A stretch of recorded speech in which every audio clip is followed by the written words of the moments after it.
ప్రభునందు ప్రియ సోదరి సోదరులారా, తెలుగు ఆన్లైన్ బైబిల్ కాలేజీకి చేరి వచ్చిన మీ అందరికీ ప్రభువును రక్షకుడైన యేసుక్రీస్తు వారి కృపగల నామములో ప్రేమవందనాలు చెల్లిస్తూ ఉన్నాం. ప్రియులారా, సంఖ్యాకాండం పరిచయం. సంఖ్యాకాండం ఉపోద్ఘాతాన్ని లేదా సంఖ్యాకాండం యొక్క అవలోకనమును మనం ఆలోచన చేద్దాం. సంఖ్యాకాండం మొదటి 4 వచనాలను మనం చదువుకుందాం. వారు ఐగుప్తు దేశము నుండి బయలు వెళ్ళిన 2వ సంవత్సరం 2వ నెల మొదటి తేదీని సీనాయి అరణ్యమందలి ప్రత్యక్షపు గుడారములో యెహోవా మోషేతో ఇట్లనెను, ఇశ్రాయేలీయుల వంశముల చొప్పున వారి వారి పితరుల కుటుంబములను బట్టి వారి వారి పెద్దల లొక్క చొప్పున మగవారినందరినీ లెక్కించి సర్వ సమాజ సంఖ్యను వ్రాయించుము. ఇశ్రాయేలీయులలో సైన్యముగా వెళ్ళువారిని అనగా 20 ఏండ్లు మొదలుకొని పైప్రాయము గలవారిని తమ తమ సేనలను బట్టి నీవును అహరోనును లెక్కింపవలెను.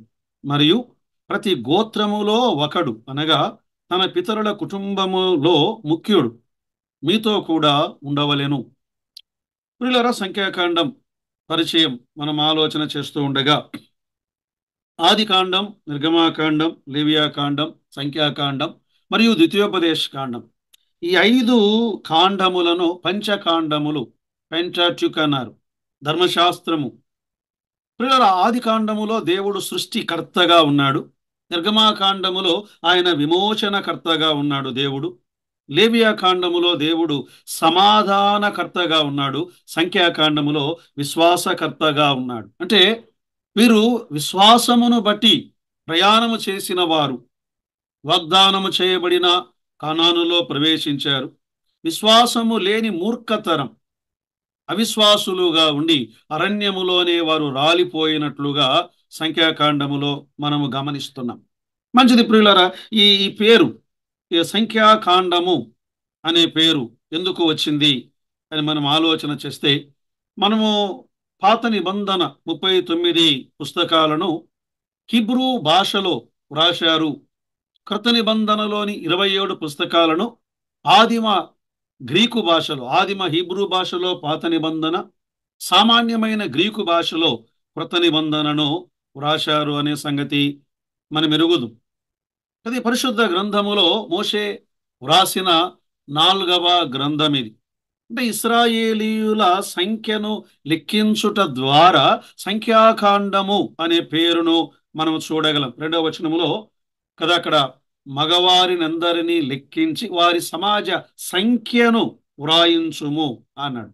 వారి సమాజ సంఖ్యను వ్రాయించుము, వారి సంఖ్య. అందుకే ఇది సంఖ్యాకాండము అన్నారు. ఈ గ్రంథము, ఇది అరణ్యములో వారు చేసినటువంటి యాత్ర. దీన్ని అరణ్యకాండ అని కూడా అన్నారు.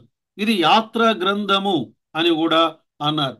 ఈ గ్రంథములో ఇశ్రాయేలు ప్రజలు కదా, వారు ప్రయాణం చేస్తూ ఉండగా దేవుని మీద సనిగారు, మోషే మీద సనిగారు, యాజకత్వం మీద వారు సనిగారు, ఆహారాన్ని బట్టి సనిగారు, మార్గ ఆయాసమును బట్టి వారు సనిగారు. అందుకే సనుగుల గ్రంథము అని కూడా అన్నారు.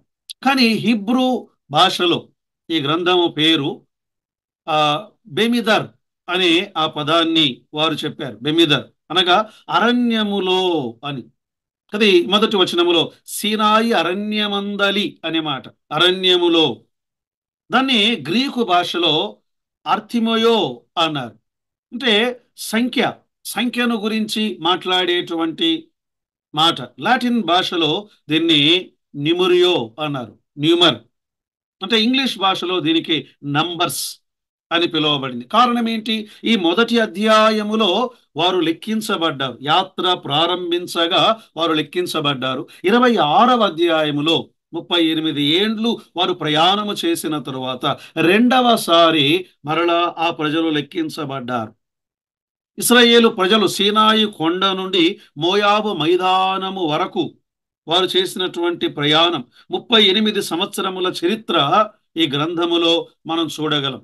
అది ఇశ్రాయేలీయుల అరణ్య సంచార చరిత్ర తెలిపేటువంటి గ్రంథం ఇది. వారి అరణ్య చరిత్ర ప్రియులారా, ఆనాడు వారు అరణ్య చరిత్రలో ఉండగా ఈనాడు మనము లోక అరణ్యమని అనుభవములో ప్రయాణము చేస్తూ ఉండగా వారి అనుభవాలు ఎలాంటివో ఈనాడు క్రైస్తవులుగా మన అనుభవాలు అలాంటివిగా మనము చూడగలం.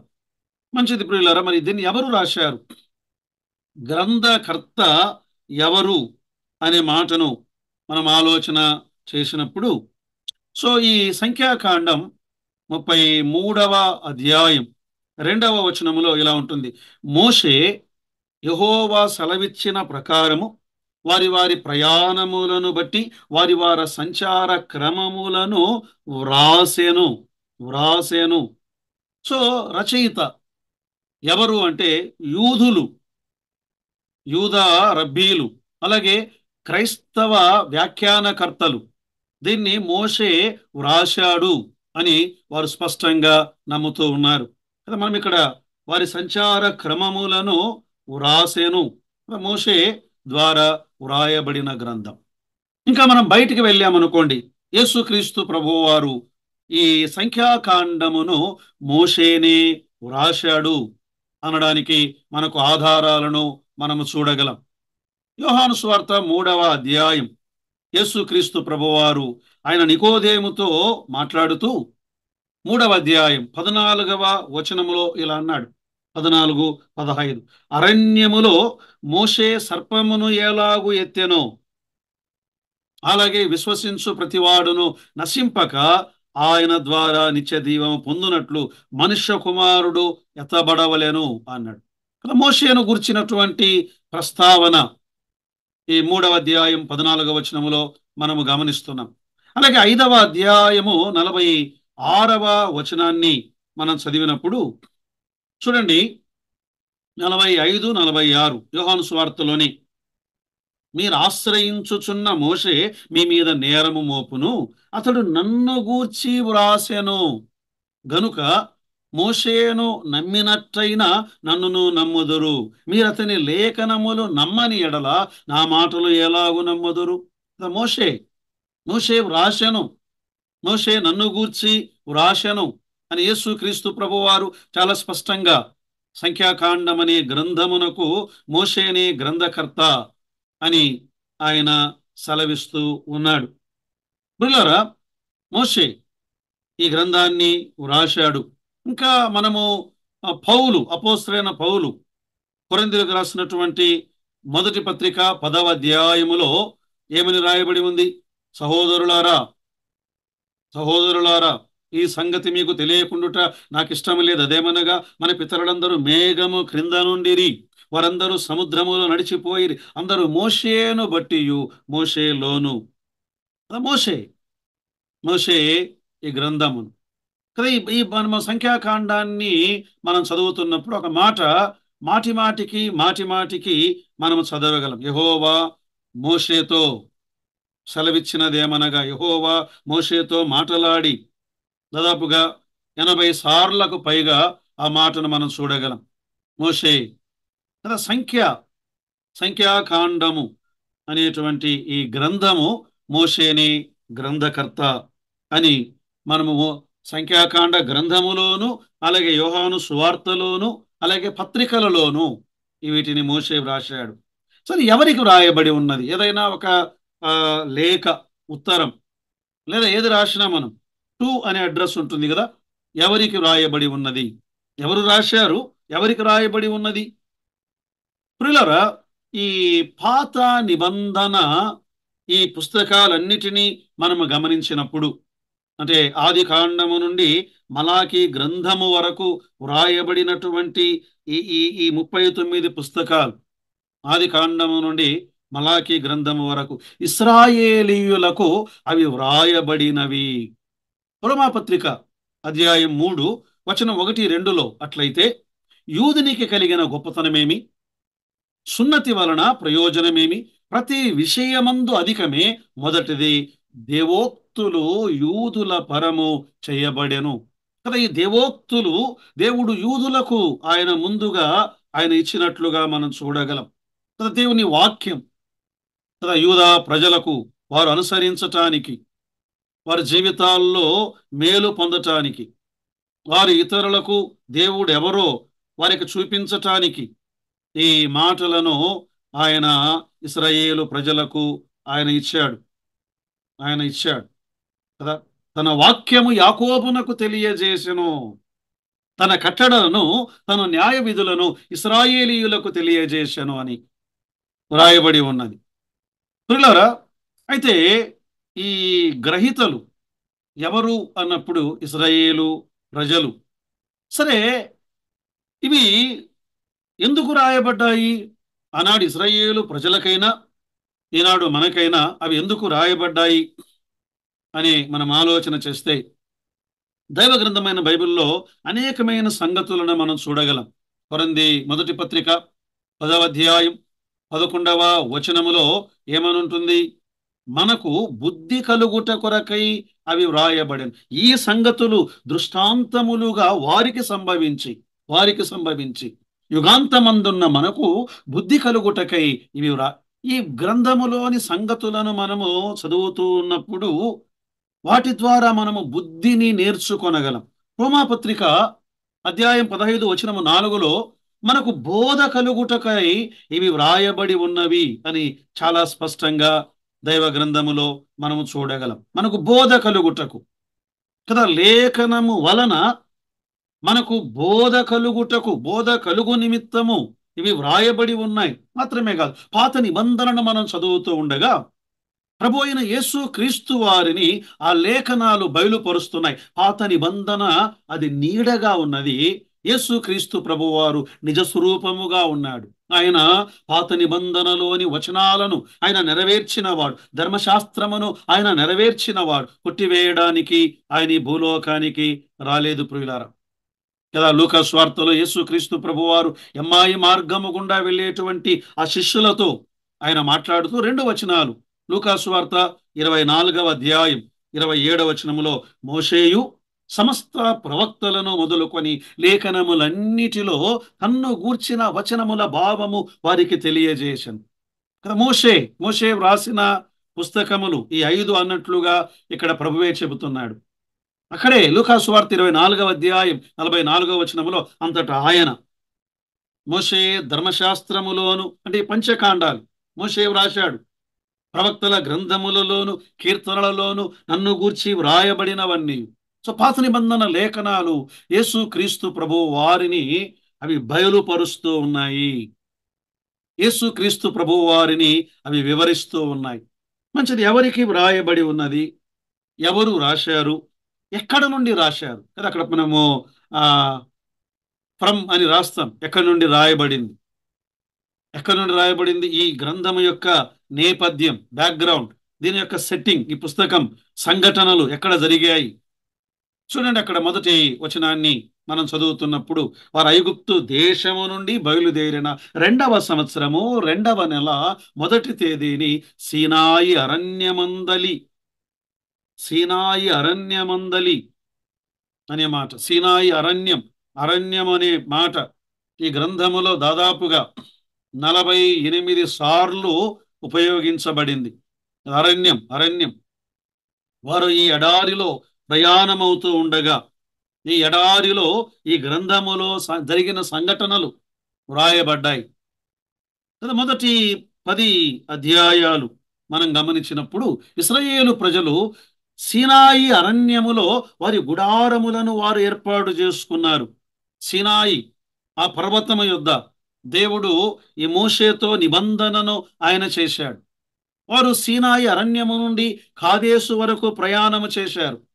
మరలా కాదేశులో అక్కడే వారు తిరిగారు. సీను అరణ్యములో, పారాను అరణ్యములో వారు సంచరించారు. మోయాబు మైదానములకు వారు ప్రయాణమై వారు వెళ్ళిపోయారు.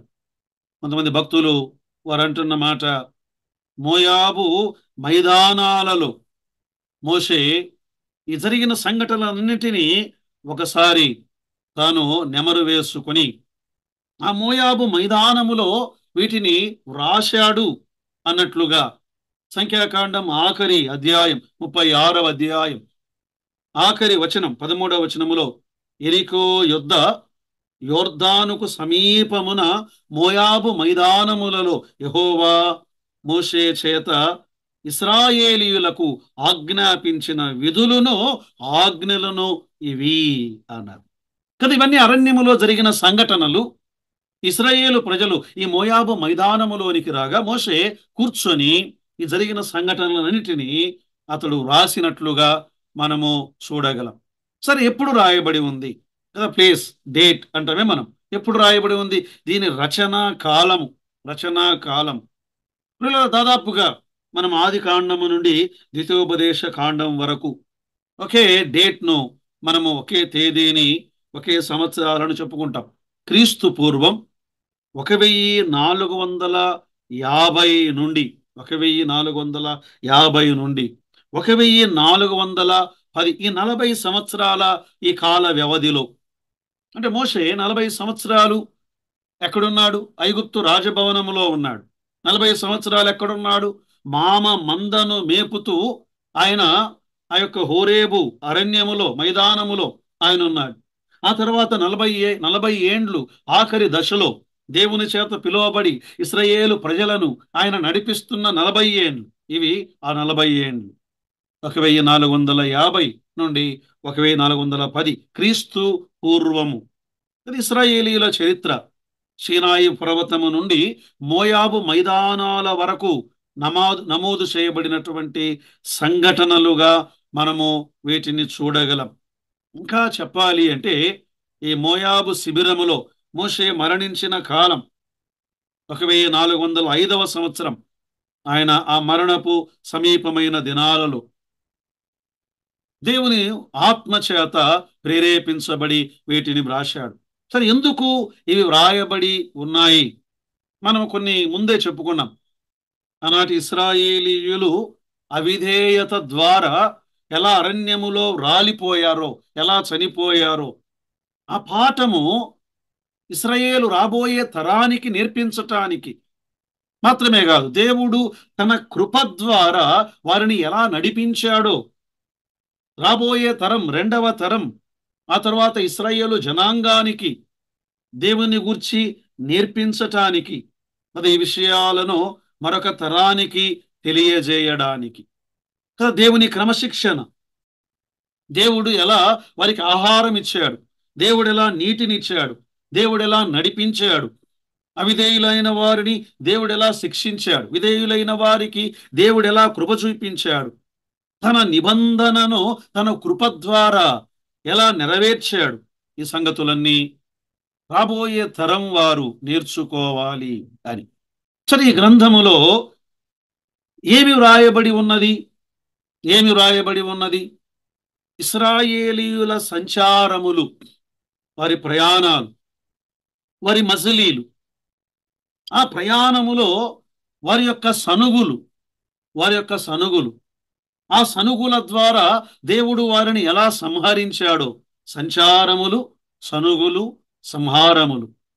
36 అధ్యాయాలు ఉన్నటువంటి ఈ గ్రంథం 1287 వచనాలు ఇందులో ఉన్నాయి. ఇందులో ముఖ్యమైనటువంటి వచనం, మూలమైనటువంటి వచనం 14వ అధ్యాయం 22, 23 వచనాలు మనం చదువుకుందాం. నేను నీకు ఐగుప్తులోను అరణ్యములోను చేసిన సూచక క్రియలను, నా మహిమను చూచిన ఈ మనుష్యులందరూ ఈ 10 మార్లు నా మాట వినక నన్ను పరిశోధించిరి కాగా, వారి పితరులకు ప్రమాణపూర్వకముగా నేనిచ్చిన దేశమును వారు చూడరు. నన్ను అలక్ష్యము చేసిన వారిని ఎవరునూ దానిని చూడరు. దేవుడు చాలా స్పష్టంగా చెప్పాడు, దేవునిని అలక్ష్యము చేసిన వారు ఇక్కడే అరణ్యములో రాలిపోతారు. సరే, ఈ గ్రంథములో కొన్ని ప్రాముఖ్యమైనటువంటి విషయాలను వారి ప్రయాణములో మోషే వ్రాశాడు. దేవుడు మోషేతో మాట్లాడినవి మొదటి అధ్యాయం నుండి 9 అధ్యాయాల వరకు ఈ సంఖ్యా కాండములో వారికి దేవుని యొక్క ధర్మశాస్త్ర విధులను ఆయన వివరించాడు. 10వ అధ్యాయములో వారు సీనాయి పర్వతము దగ్గర నుండి వారి ప్రయాణాన్ని ప్రారంభించారు. 11వ అధ్యాయములో దేవుడు వారికి మన్నాను ఆయన అనుగ్రహించాడు. 12వ అధ్యాయములో మిరియాము, అహరోనులు మోషే మీద వారు సనిగారు. 14వ అధ్యాయములో వేగు చూచిన వారు తిరుగుబాటు చేయడం. 21వ అధ్యాయములో ఎత్తబడిన ఇత్తడి సర్పం కదా, ఆ సర్పములు తాపకరమైన సర్పములు వారిని వారిని ఆ కరుస్తూ ఉండగా అనేక మంది చనిపోయారు కదా. ఇత్తడి సర్పమును దేవుడు పైకెత్తగా ఎవరు నిదానించి చూచారో వారు బ్రతికారు అనే మాట. సంఖ్యాకాండం 16వ అధ్యాయములో కొరహు, దాతాము, అభిరాము, ఓను 250 మంది తిరుగుబాటు నెర విడిచి ఆ యొక్క కొరహు సంతానమును ఆ భూమి మృంగివేయుట 22, 23, 24 అధ్యాయాల్లో బిలాము బాలాకు 26వ అధ్యాయములో ఆ యొక్క క్రొత్త తరమును మరలా దేవుడు లెక్కించుట 35వ అధ్యాయములో ఆశ్రయపురములు. పిల్లల సంఖ్యాకాండం ఒక మధురమైనటువంటి గ్రంథం. దేవుని కృప, దేవుని కోపం ఇవన్నీ మనకు కనబడతాయి. సరే, సంఖ్యాకాండములో దేవుని గుణలక్షణములు, దేవుడు మనకు ఎలా కనబడుతున్నాడు, దేవుడు ఎలా కనబడుతున్నాడు. మొదటి అధ్యాయం 2వ వచనంలో ఏమన్నాడు దేవుడు? మగవారందరినీ లెక్కించి, ఆయన లెక్కించువాడు. అంటే ఏదైనా సరే ఆయనకు ఒక లెక్క ఉన్నది. సముద్రపు ఇసుక రేణువుల లెక్క ఆయన ఎరిగినవాడు, ఆకాశపు నక్షత్రముల లెక్క ఆయన ఎరిగినవాడు, మానవుని తలలోని వెంట్రుకల లెక్క ఆయన ఎరిగినవాడు. లెక్కించేవాడు, దేవుడు లెక్కించేవాడు. 11వ అధ్యాయం మొదటి వచనములో జనులు ఆయాసమును గూర్చి సనుగుచుండగా అది యెహోవాకు వినబడెను. యెహోవా దానిని వినినప్పుడు ఆయన కోపించువాడు, ఆయన కనికరము చూపువాడు. ఈ 2 లక్షణాలు మనం చూడగలం. 14వ అధ్యాయములో చూడండి, 18వ వచనాన్ని మనం చదువుకుందాం. 14వ అధ్యాయం 18వ వచనం లేదా 17 నుండి. యెహోవా దీర్ఘశాంతుడు, కృపాతిశయుడు, దోషమును అతిక్రమమును పరిహరించువాడు, అపరాధిని నిరపరాధిగా ఎంచక 3-4 తరముల వరకు తండ్రుల దోషమును కుమారుల మీదికి తెచ్చువాడై ఉన్నాడు. అది ఇక్కడ దేవుని గుణలక్షణాలు. ఆయన కృప సత్యములు 2 ఉన్నాయి. ఆయన దీర్ఘశాంతం కదా, మానవాళి ఎడల ఆయన కలిగి ఉన్న దీర్ఘశాంతం, మానవాళి ఎడల ఆయన చూపుతున్న కృప.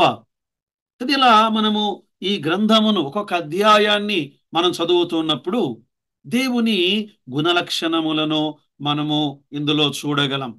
ప్రియులారా, తరువాత యేసుక్రీస్తు ప్రభువు వారిని గూర్చి సంఖ్యాకాండములో ఏమైనా వ్రాయబడి ఉన్నదా అని మనం ఆలోచన చేస్తే, నేరుగా వ్రాయబడిన కొన్ని సంగతులు ఉన్నాయి, ఛాయగా ఉన్న కొన్ని సంగతులు ఉన్నాయి.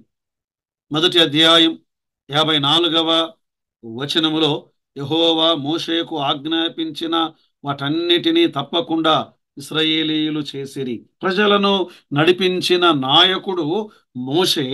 అంటే వారిని ఒక గొర్రెల వలె అరణ్యములో నడిపించిన నాయకుడు, కాపరి మోషే. ఇందులో మన ప్రభు ఆయన గొర్రెల కాపరి.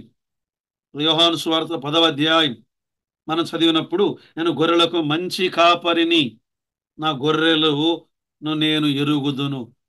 గొర్రెల కాపరిగా మనం ఆయన్ను చూడగలం.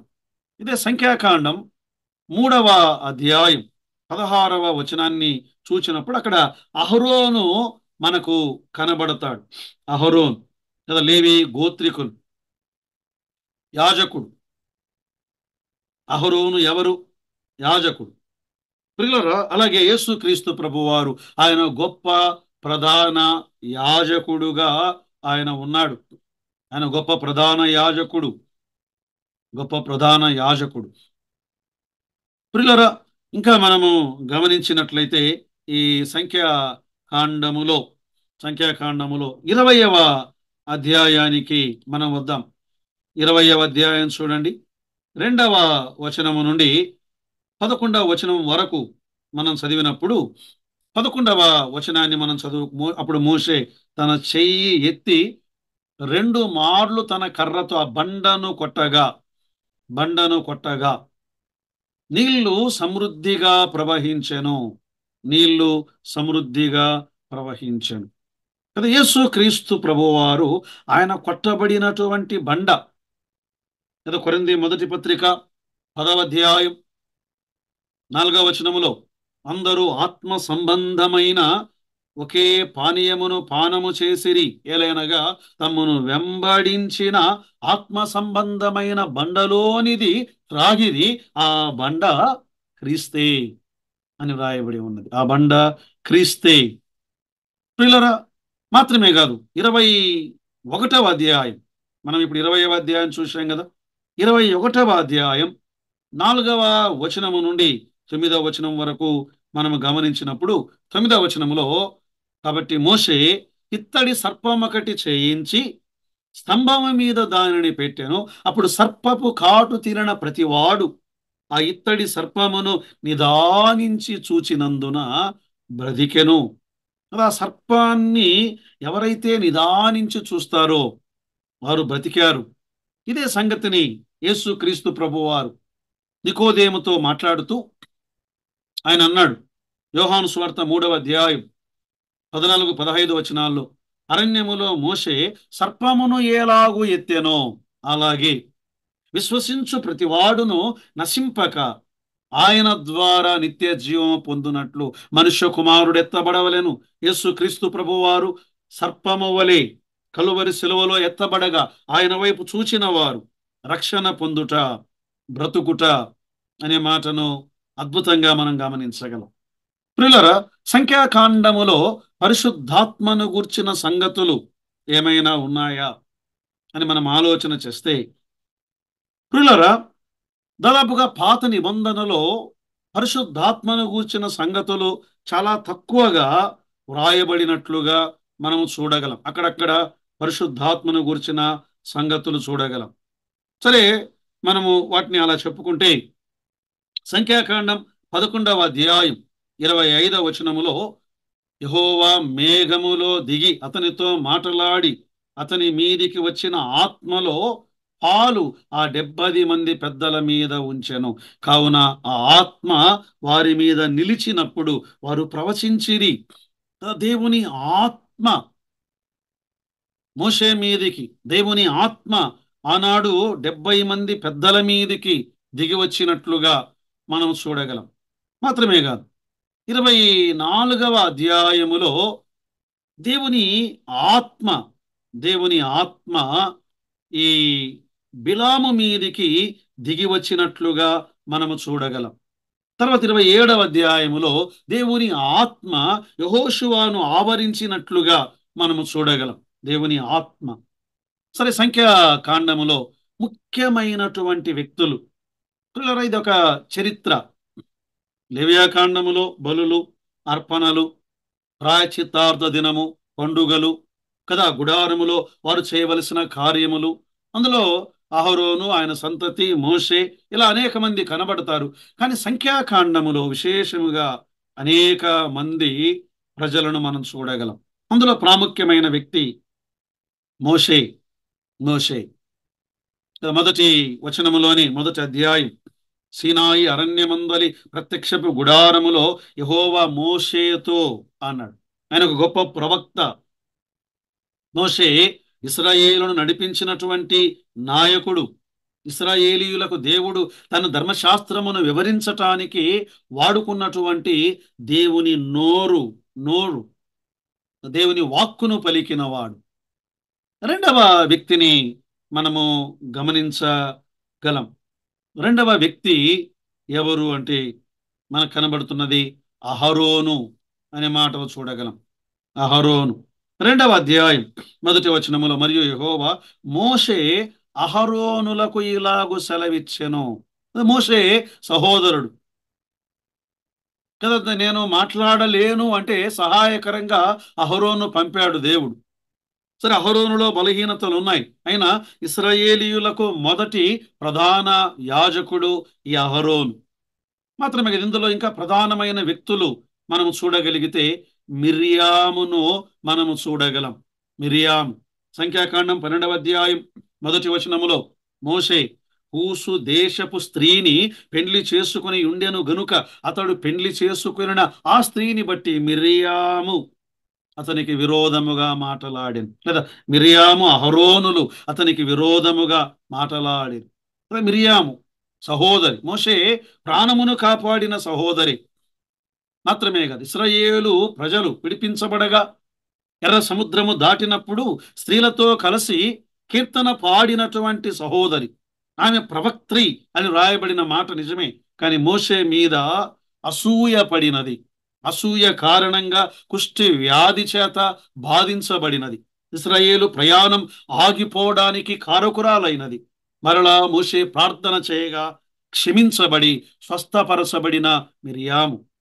ప్రియులారా, ఇలా మనము గమనిస్తూ వెళ్తే ఇందులో మరీ ప్రాముఖ్యంగా యెహోషువ మనకు కనబడతాడు. అదే మోషే తరువాత వారికి నాయకుడెవరు, వారికి నాయకుడెవరు అంటే దేవుడు చాలా స్పష్టంగా చెప్పాడు. నూను కుమారుడైన యెహోషువ అన్నాడు. నూను కుమారుడైన యెహోషువ. కాలేబు కూడా ఈ భాగములో ఒక నమ్మకమైన రాయబారులు, సాక్షిగా వేగు చూచిన వారిలో మనకు కనబడతారు. కోరహు తిరుగుబాటు చేసిన వారిలో ఒక ప్రముఖమైన వ్యక్తి 16వ అధ్యాయములో. బిలాము, బిలాము ఆయన సరిగాని ప్రవక్త, మాంత్రికుడు, సగము ప్రవక్త సగము మాంత్రికుడు, సగము హృదయము దేవునికి విధేయుడు, సగము దేవుని ప్రజలకు వ్యతిరేకంగా ఆయన నడిపించినవాడు.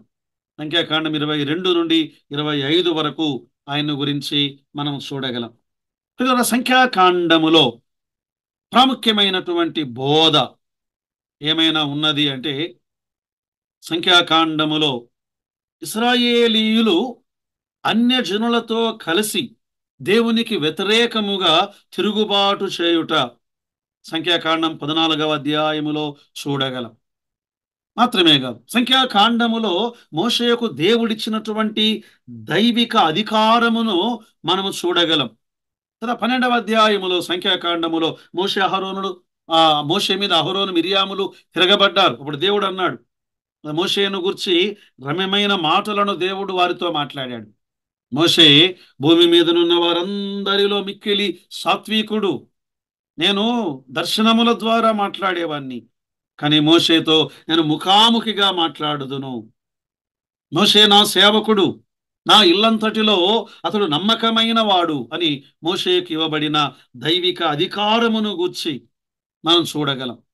ఈ సంఖ్యాకాండములు ఇంకా ఒక ప్రాముఖ్యమైన బోధ ఏమిటి అంటే, ఇశ్రాయేలీయులు తిరుగుబాటు చేయగా, ఇశ్రాయేలీయులు దేవుని ఆజ్ఞను మీరగా ప్రభువు నుండి వచ్చినటువంటి తీర్పును చాలా స్పష్టంగా, అందుకే ఈ అరణ్యములో 38 సంవత్సరాలలో మొదట అధ్యాయములో మొదట లెక్కించబడిన వారు 26వ అధ్యాయములో లెక్కించబడిన వారిని చూస్తే, ఈ మొదట లెక్కించబడిన వారిలో 2 మాత్రమే మిగిలారు, యెహోషువ, కాలేబు. మిగిలిన వారందరూ అరణ్యములో వారు రాలిపోయారు.